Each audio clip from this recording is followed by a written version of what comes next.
Hey everyone. It is the last Mondays with Melissa for Domestic Violence Awareness Month. Next week is going to be an episode about Halloween, and it's going to be a fun one, so you'll want to come back and listen.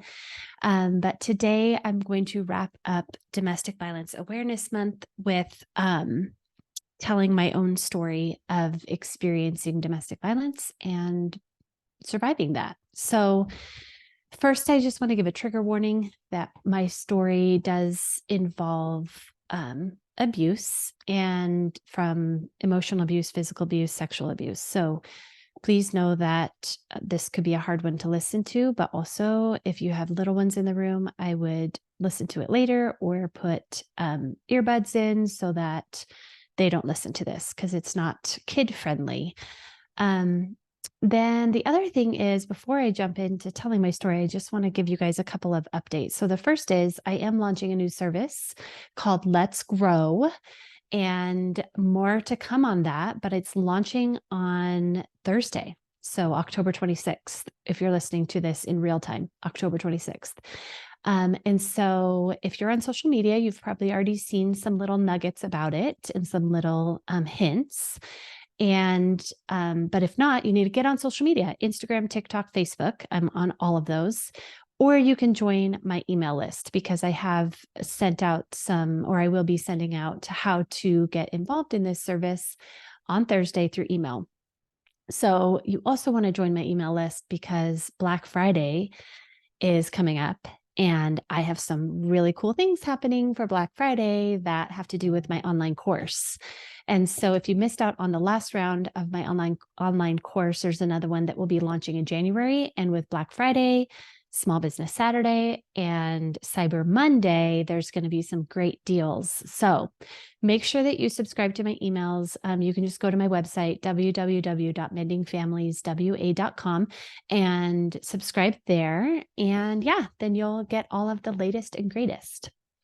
Okay, here we go, you guys. First, I want to say that I did get permission from my daughter, Haley, to share all of this. So I did want to honor that she is a part of this story. So it's not just my story, it's hers as well. And she has given me permission.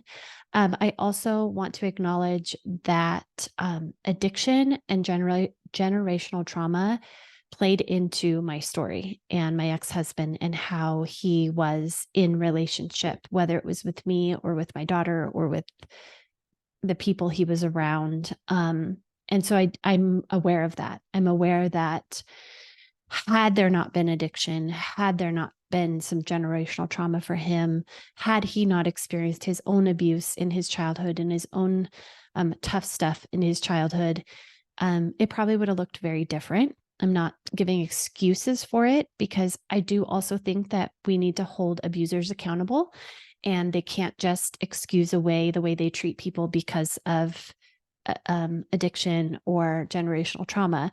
I also have generational trauma. I also experienced a really hard childhood, but that doesn't excuse the way that I treated people when I was in the midst of my hard stuff. And so I think it's important that we recognize that really played a role in how all of this went down.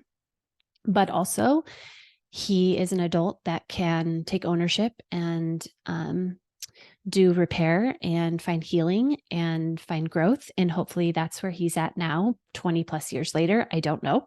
But that is, I just wanted to put that out there. Okay. So how did I meet him? I worked at a gas station in, I'm going to say the ghetto because that's just my personal opinion. I worked at a gas station in the ghetto, and it was actually a gas station owned by my mom's boyfriend at the time. And if you listened to the episode where I told my story about my childhood and all that I went through, then you know that I have, or in that time, I had a hard time loving myself. And so I was seeking out acceptance and love in all the wrong places. I had this hole. I had very low self-worth. I just really was wanting to feel wanted.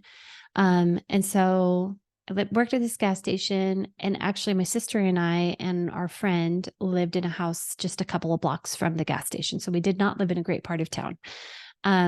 but it was fine.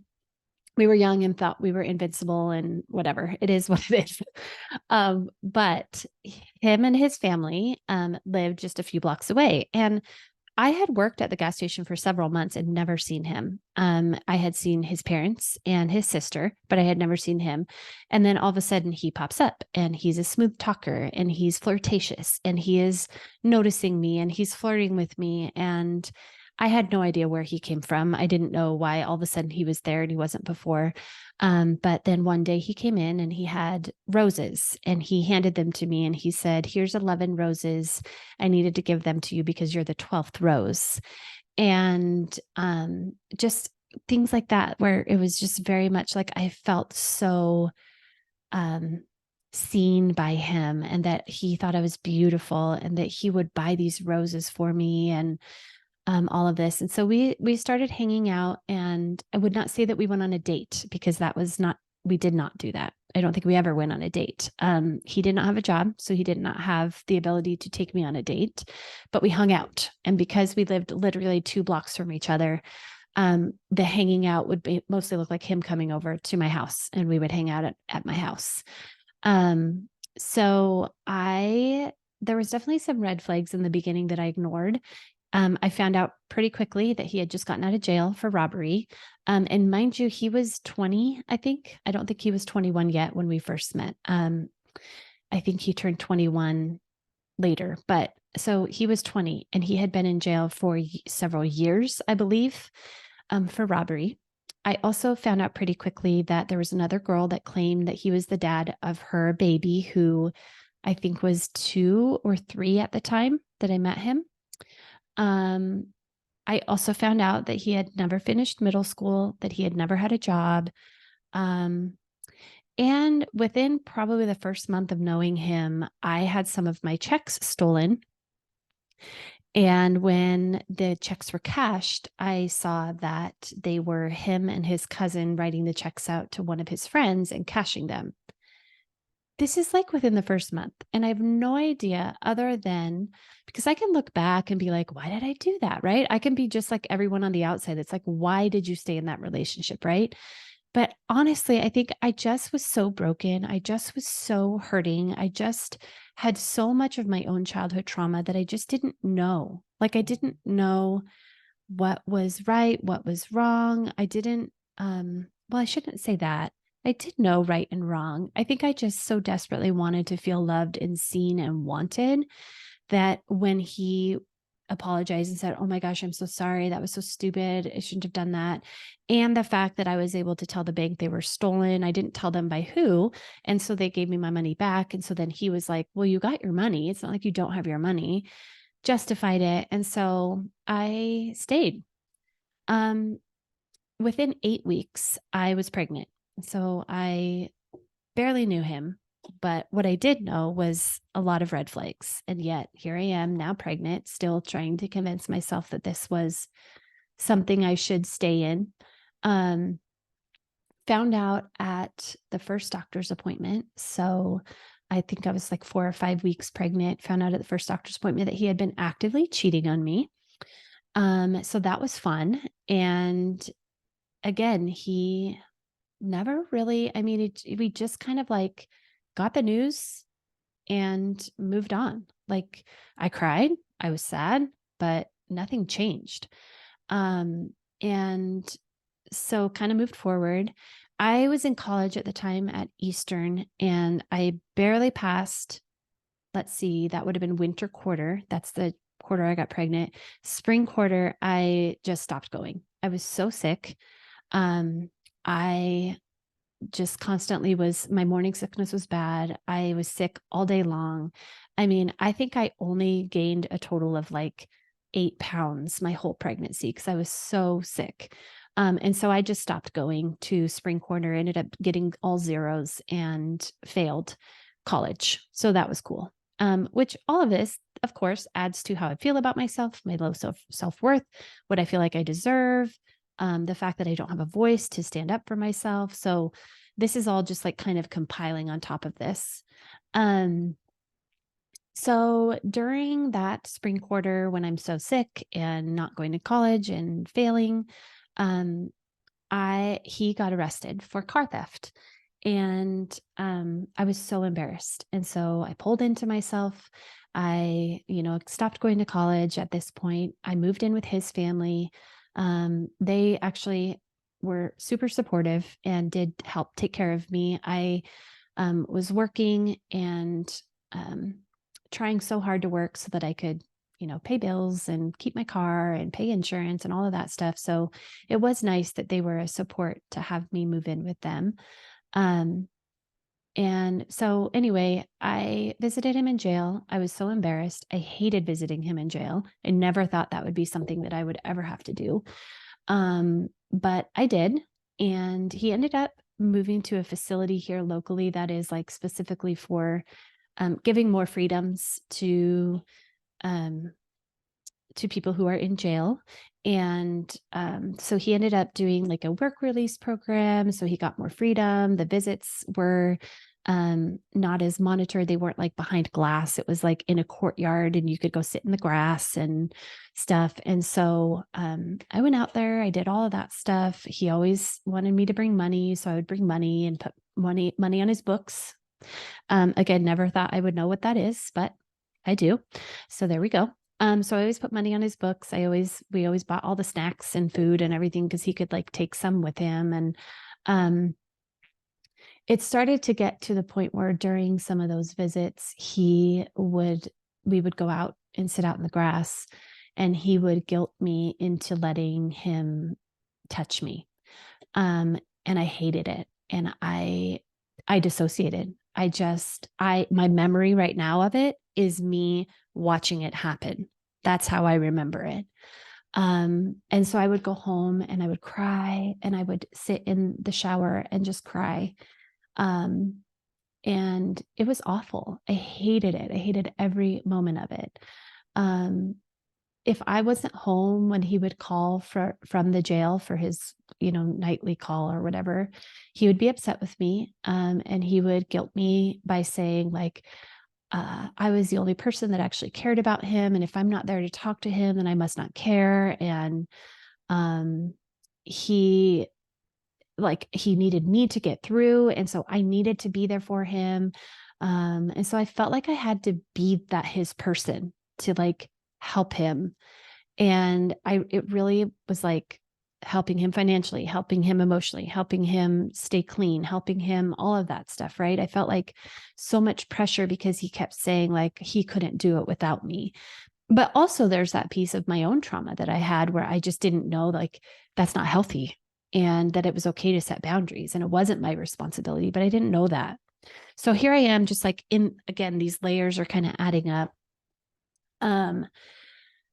Every time that I went to the doctor for my checkup for my pregnancy, I would lie to her and say he's out of town for work. And I remember towards the end her saying like, you better tell him he needs to come home from work. He needs to get back here. And he did get out of jail 3 days before Haley was born. And so he was there for the birth, and my mom was there and his mom was there.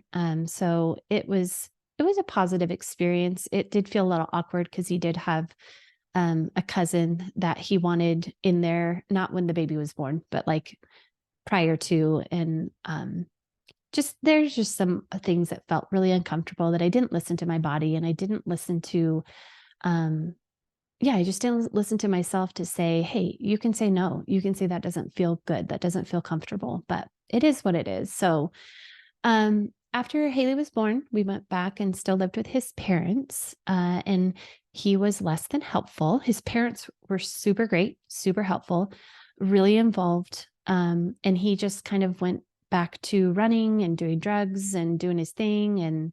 And he would go missing for days. And I'm meanwhile here at his parents' house, which, keep in mind, I still have not even known them for a year. Like, it's still a very new relationship.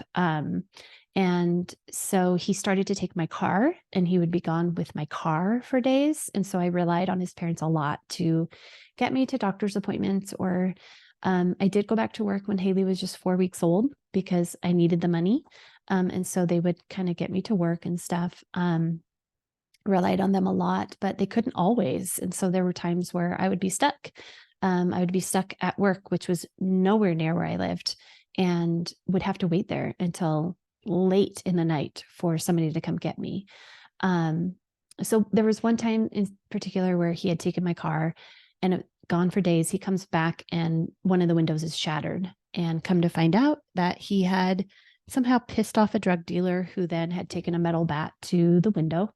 And so then I'm like driving this car around with my infant child with some drug dealer out there that knows what my car looks like. And because the window is shattered, even more like obvious that it's the car of the person that he's probably looking for. So that was scary. And he put me in that situation. And it's like, but with no like, oh my gosh, I'm so sorry. Let me fix that. I need to make this right. I need to keep you safe. I need to keep you and our baby safe. No, none of that. So I ended up buying a new car, and for, because I wanted to feel safe. So I bought a car, and it was a lemon, but it was fine. It broke down a lot. And thankfully his parents, again, were there to help me. But I had this new car, and so I can remember him. I stopped hanging out with friends and family. Listen, I was super embarrassed. I knew in my gut that what was happening was not okay.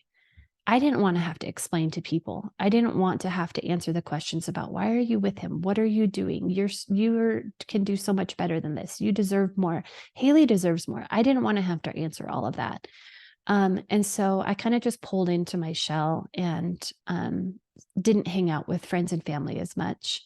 I can remember also one time that he didn't like me to wear clothes that he basically wanted me to look frumpy. And there was one time that I had this shirt that he thought was too revealing, and he literally ripped it off of my body because he said it was too revealing. Just, these are all like nothing physical, right? Like everything I've described so far is not physical, but do you hear these patterns of tearing me down, of making me second guess myself, of me being emotionally torn down, of me feeling like I can't do any better. And there's just a lot of power and control games that were being played, manipulation and guilt. And if you go back and listen to my episode from 2 weeks ago, I did go through 13 games that abusers play, and he played a lot of them. And so abuse is not always physical. So I just want to put that out there. So we'll move forward. He ended up getting arrested again for a probation violation. He tested positive on a random UA during one of his probation visits. I did find out later that his probation officer had called CPS because she was concerned that I also was using, but it didn't screen in. Nothing came of it. I just found out about that when I went to get a job at Child Protective Services later in my life. And that was something that they asked me about, and I had no idea about it. So that was kind of like another one of those things where, like, that was years later, and this comes up for me that then is triggering to my body and sends me in this like tailspin of like, what was I doing? Like, I put my daughter in so much danger, and I didn't even see it in that moment. And so, domestic violence, this kind of stuff follows you. It's not like you get out and it's done. Like, this was years later, and I went back to that place of like, what the heck? So, thankfully nothing came of that, but he put me in that situation of possibly something happening. So he ended up back at that facility that he was at before that allowed for work release, and he eventually came home on house arrest. And the only thing he could do was go to work. So he got a job, and it was the first time that he had a job. And it was pleasant. It was nice. He was also clean and sober the whole time because, they were, well, two things. One, he couldn't leave the house, and so he couldn't go to find all of his buddies and get his drugs and do all of that. But also, if he wanted to be at home, he had to stay clean. And so he was clean. He had a job. He was helpful. He was contributing financially. He was able to get a truck that he could drive, his own truck, and not use my car.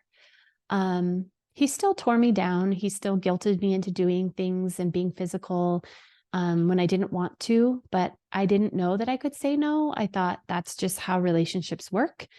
And so it still wasn't great, but for the most part, things were better. Um, he, because things were better, we decided to get married. And there was this part of me that, because I was raised in the church, I'm saying that very loosely because it was not healthy, but I did feel like because we had a kid together, we should get married.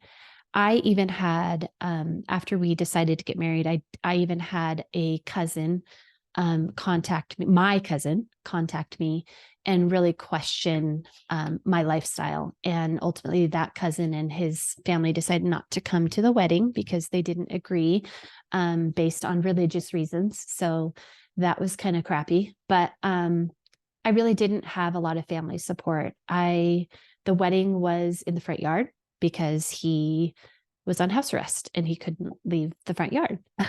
So it was in the front yard. It was definitely not my dream wedding. I believe that the jail minister, whatever they call them, was the one that married us.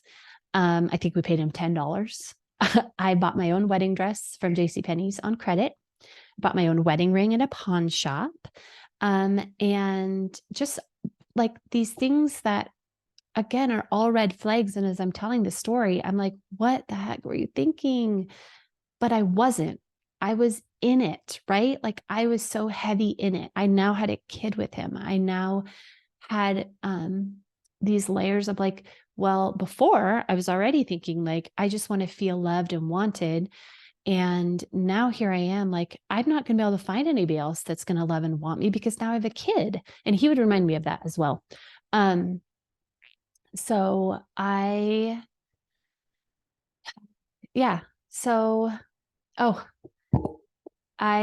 this is another thing that as I look back and I'm like, what?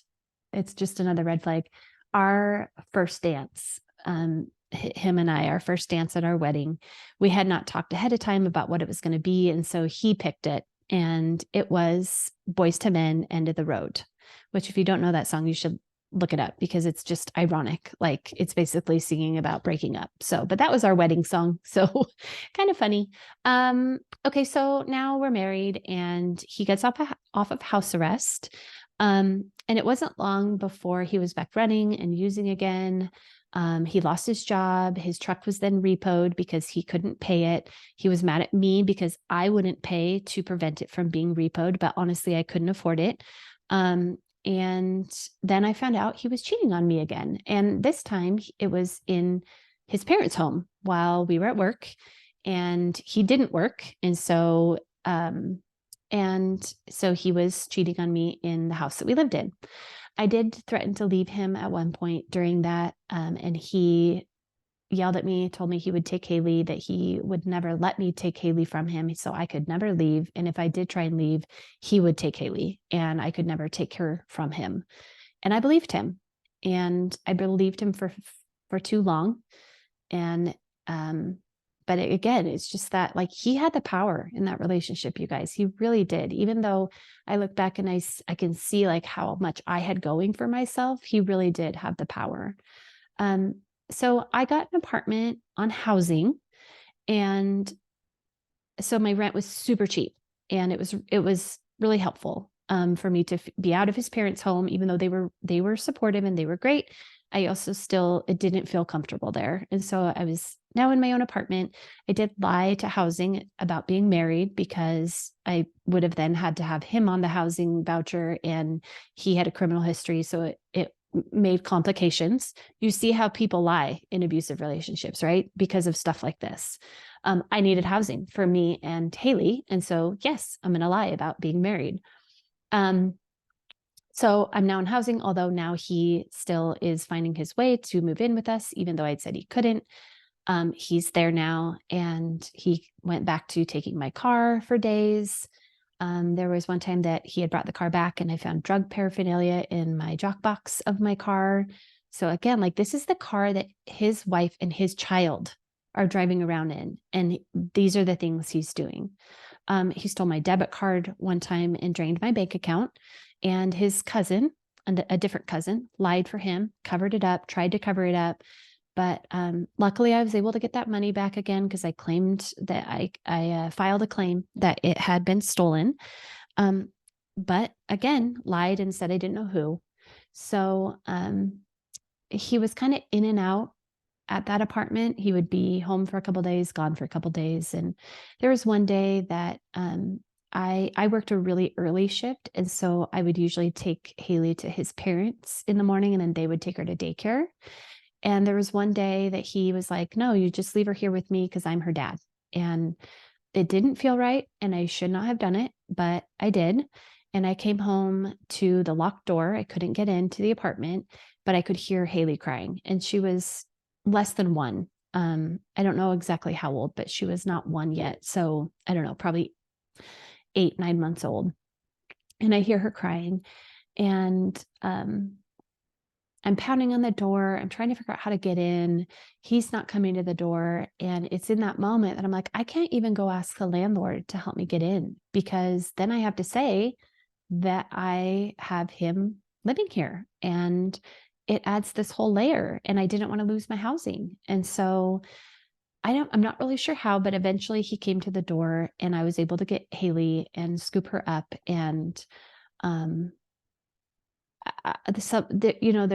there's holes in, I'm not really sure what happened at that point, if I was upset or if I just was like so thankful to have Haley safe and know that she was okay. But it's moments like those that you can see the layers of abuse, the layers of power and control coming into play. And so I moved out of that apartment. It was too hard to try and kind of hold together that charade of not being married. And so I got a house. And again, I lied to that landlord about being married, mostly just because I didn't want to have to put him on the application. And he moved in with us. He would, again, take my car for days at a time. He, again, stole money. And at one point, I had to ask his parents for help paying the rent because he had taken the rent money. And they helped me, but they also advised that I needed to start sleeping with my purse by my head to prevent that from happening. So it felt very shameful, like you should have known better type of a thing. So that was kind of hard. And I kept trying to get him to want to stay home. I kept trying to get him to not want to go running and keep using. And there was one night that he was doing well and he was home, and then some of his buddies and his cousins showed up in the parking lot across the street, and he went out there. And I just remember running out there after him, begging him to stay home. I wanted him to stay home so badly. And he pushed me to the ground, to the concrete, and it hurt. And all of his friends and him just laughed. I remember him pointing and laughing. And that was the first time that it got physical. And then the next time was the last time. And the next time was, I told this story in several episodes ago when I told my story from my childhood on. So I'm just going to give little nuggets from it. You can go back and listen to the whole thing. But the next time that he was physical and the last time that he was physical involved Haley. He was trying to take my car again. I had Haley in my arms and I was not going to let him do it. I knew that if he took the car, he'd be gone, and I needed the car for work and to, get around. And so I held on to my purse. I actually had it crossbody, and I'm holding Haley, and he tried to pull my purse off of me. And so it kind of like, didn't choke me, like pulled on my neck a little bit, and Haley's crying. I'm crying. He grabs Haley out of my hands. I'm screaming to try and get her back because you think the worst, like, what if he takes her and I never see her again? And so I was finally able to get her back into my arms. And that's when he twisted my arm behind my back and pinned me to the ground while I'm holding her. I was able to get away from that. And Haley and I were able to get away. We drove off. I called his parents and asked for help. They told me it was not their problem, that I needed to, I don't remember the exact words, and I don't remember which one said it, if it was both of them or just one of them. But to be honest, they probably were tired too. I mean, they were dealing with a lot from him all the time. But I basically was told that I needed to stop instigating things. And so it made me feel like, again, it was my fault. So we drove off, we left, we stayed away for a couple of hours, parked in a parking lot. I cried, Haley fell asleep. And when I went back, he was gone, but the house was trashed. There were things thrown all over, broken, ransacked. It was just trashed. And so I left and went and stayed with my mom. And, probably 2 years later, I had continual pain in my wrist from that day forward. And so, and immediately there was a bump there that night. But I ignored it because, again, if I go to the doctor, what am I going to tell him? That it's injured because my husband pinned me to the ground with my arm behind my back. Like, okay, I could tell him that, but then what? There's all of this stuff that runs through your mind of like, then the police are going to be called. And what if they don't believe me? And what if then CPS is called and they take Haley? And, there's all these layers. So I didn't do anything about it. And then a year or two of having this pain, I finally went in and had an x-ray, and it had been broken and healed incorrectly. So then I had to wear a brace for quite a while to try and correct it. And for the most part, it's fine now, but every once in a while it hurts. And again, it's another one of those reminders of that life that I lived, of the pain that I lived, of the being in that abusive relationship. It's that reminder that my body holds on to. So it doesn't end when you leave the situation. There's still things that can come up years later. So I moved into a new place at that point. There was one night that I was at my mom's house. We spent a lot of time with my mom at that point. My mom and I had healed our relationship. She was in a better place. She was super helpful. And I was there, and a friend called me and said, "Hey, your ex just called and threatened me and said that I needed to stop contacting you. What is going on?" And I was like, I have no idea, because they don't even know each other. And so I had no idea how that could even happen. So then I go home and I see that my back door had been kicked, and there were feet print on my washing machine, and the window right above it was open. So like somebody had climbed out of that window. I went upstairs and realized that my bedroom had been ransacked. My underwear drawer had been dumped on my bed. All of the other drawers were open and had gone through. My shoes were dumped out. And so then I had this thought, like, I wonder if the friend that was called was from my caller ID. And so I went and looked, and there was a notepad next to my phone. And when you write on a piece of paper, if you write hard enough, then when you rip that paper off, you can still see the imprint on the next page. Well, that's what it was. And I could see that phone numbers from my caller ID had been written down, and it was in my ex's handwriting. So I knew right away that that is how he got my friend's number, and he had been in my home. So I filed a no contact order. You would think I would have done that after the last incident, but I didn't. It was this. And I filed a no contact order and a parenting plan asking for supervised visits. He tried to break into my home another time. I called the police again. And during the court process, he would call me a lot. He would cry about missing me, missing Haley. He would, promise all the things, and that I was the best thing that he ever had in his life. He didn't want to lose me. He convinced me one time to come visit him, or to come meet him at a school parking lot. So it was a public place. He wouldn't do anything. He just wanted to see me and see Haley. And out of guilt, I went. And then I found out that he actually had somebody somewhere taking pictures to show that I must not have been afraid, and I must not need the no contact order because I'm willing to meet up with him. Ultimately, the no contact order was granted, and the parenting plan was supervised. It was granted. And by this point, Haley was probably about 18 months old. And so the supervised visits were every Saturday and then every Tuesday. And they lasted until she was 3. And the reason they stopped when she was 3 is because I found out that one of his relatives, who were supposed to be supervising the visits, ended up in treatment for drug abuse. And also that Haley's dad had not been attending these visits that were supposed to be supervised by this relative, who turns out was actually using. So I filed with the courts for the visits to stop immediately, and that was granted. And so that was the last time when she was 3 that she had actually court-ordered visits. And I will say, though, that I still allowed her to see them. There were times that I would still take her to the park and we would meet for birthday parties. And she's got, other siblings now from her dad's side of the family. And we would go to their birthday parties at the park. And so I didn't keep her from them. I kept her safe. And I never talked poorly of her family to Haley. I actually tried my best to always share with Haley the positive attributes from her bio dad and not the hard stuff.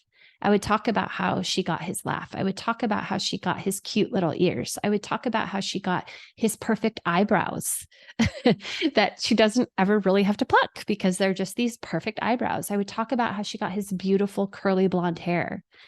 And I didn't share with her the hard stuff until she was much older and she actually needed to know because she was involved in all of that and her body was remembering a lot of that. So she's in her own therapy now. She's doing her own healing. She's doing her own hard work. And I still find myself, as I've mentioned several times throughout sharing this, I still find myself triggered at times. And although I've done EMDR and it's helped significantly, so much, I still have moments that my body remembers stuff and I need to go back and maybe do some more EMDR with my therapist, or maybe just be able to talk through things or process again with my therapist. I still have moments that my body remembers the abuse and the control. It doesn't stop. This was over 20 years ago. And so, that's the gist of my story. I now am married to my amazing husband, John, and we've been married for 15 years. We have 4 beautiful children. He did adopt Haley when she was 14. That was a beautiful day. But again, even through adoption, there still is hard stuff. And it's a work in progress. And we have 2 daughters. John and I have 2 daughters biologically together, and then we've adopted our son as well. So we have so much love in our family, but also we're not naive to know that all of us have stuff from Haley's got stuff. I have stuff.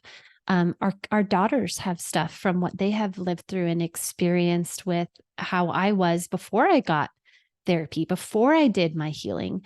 And my husband also experienced a lot of hard stuff with how I was triggered by him from nothing he even did in the early years of our marriage. So there's a lot of stuff. And so here's where I'm going to put a plug for therapy. Therapy is important. Therapy is what helps us grow and heal and keep moving forward. And we can do hard stuff. We really can. So I love what I do now. I love that I get to be a parent coach to help others find their own healing and move forward from their own hard stuff. I love that I get to share my story and say, look at what I came from. Look at what I've experienced. And if I can do it, so can you. And so I hope that you feel encouraged by this. If you have questions or you want to process anything with me, I am an open book. You can email me, melissa@mendingfamilieswa.com. I'd be happy to get together or chat or, talk with you. And, follow me on social media as well. It's super fun to do some of those lighthearted things on social media, where I just share tips and tricks and ideas about parenting and healing from trauma and just kind of what our body holds on to and how we can do better for our future generations. So, okay, you guys, that's it for today. Next week, I have a fun Halloween episode in store for you. So come back for that and enjoy the rest of your week. Bye, friends.